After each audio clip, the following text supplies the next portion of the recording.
Okay, define adaptation and provide examples of that term. What is a population? And be able to define it. Define vestigial structures and be able to provide examples not only in humans but in other organisms. Explain the observations that Charles Darwin made about finches on the Galapagos Islands. Explain the observations that he made about finches on the Galapagos Islands.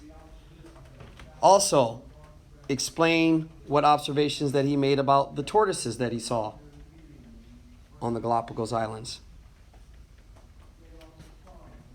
Okay, if I give you a picture that has tortoises on them, and they have tortoises that have variations in their physical features, make sure you're able to look at those physical features and answer questions based on, hey, which tortoise would be best suited for this kind of environment? Which tortoise would be best suited for food that is higher up? Which tortoises would be best suited for food that is lower down? Okay?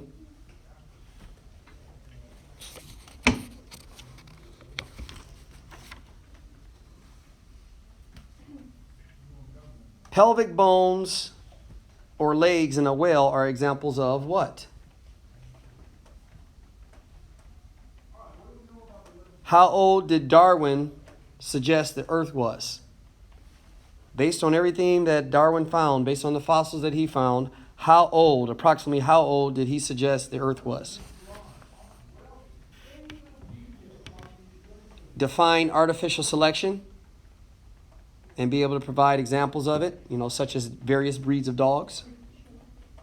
Artificial selection. Make sure you can differentiate between artificial selection and natural selection. Remember that natural selection, the environment selects the traits that it deems most favorable.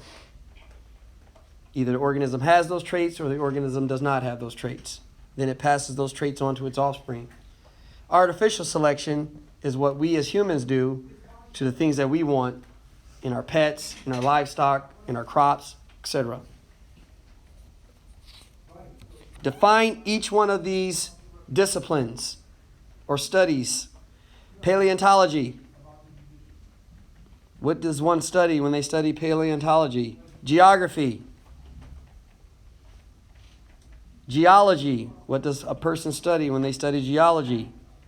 And biogeography.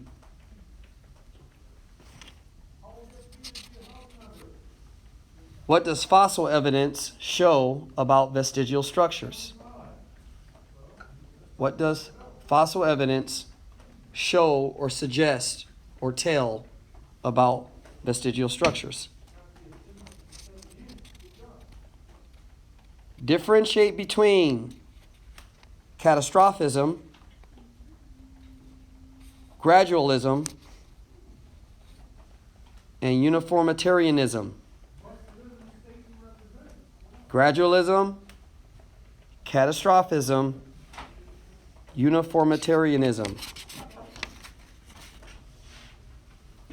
How were the beak variations beneficial for the Galapagos finch? So how were the different types of beak beneficial for those finches? Explain Charles Lyell's theory.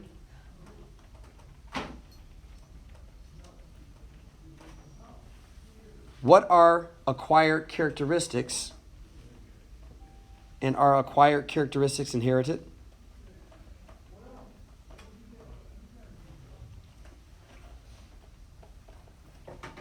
Explain what survival of the fittest means.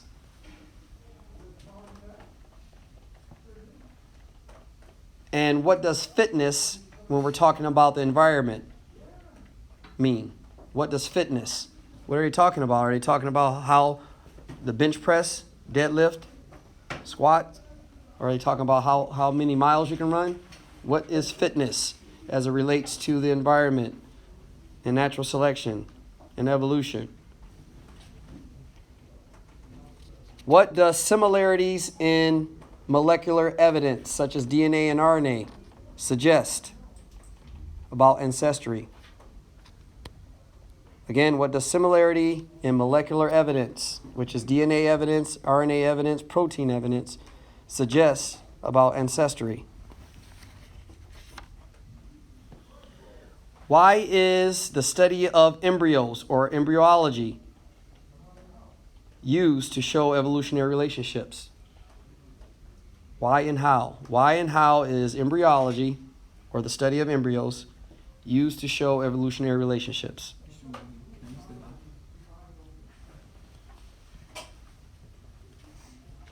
Again, how did Darwin view the fossil record? Differentiate between homologous structures and vestigial structures and analogous structures. So homologous structures, analogous structures, and in vestigial structures. What is a Hox gene and what does it do?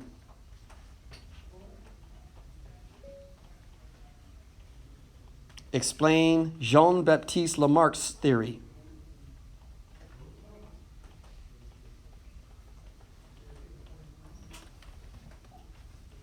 What characteristics did Darwin notice about organisms that survive in their environments? What characteristics did Darwin notice about organisms that are able to survive in their environments? Be able to explain James Hutton's theory. Lastly, describe Malthus's theory of population control. So we have 30 multiple choice based off the information I just went over. We have 4 short answers.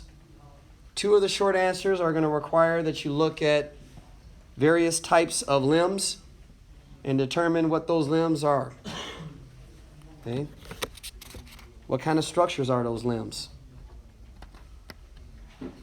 Then 2 short answers are going to require that you look at some Galapagos tortoises and answer questions about those Galapagos tortoises. So a total of 34 questions. Review figures 1.1 and 1.2, figure 2.1, 2.4 through 2.7. There's a timeline on pages 780 and 781 that you need to pay particular attention to. Figures 3.1 and 3.2, and then figures 4.1 and 4.6.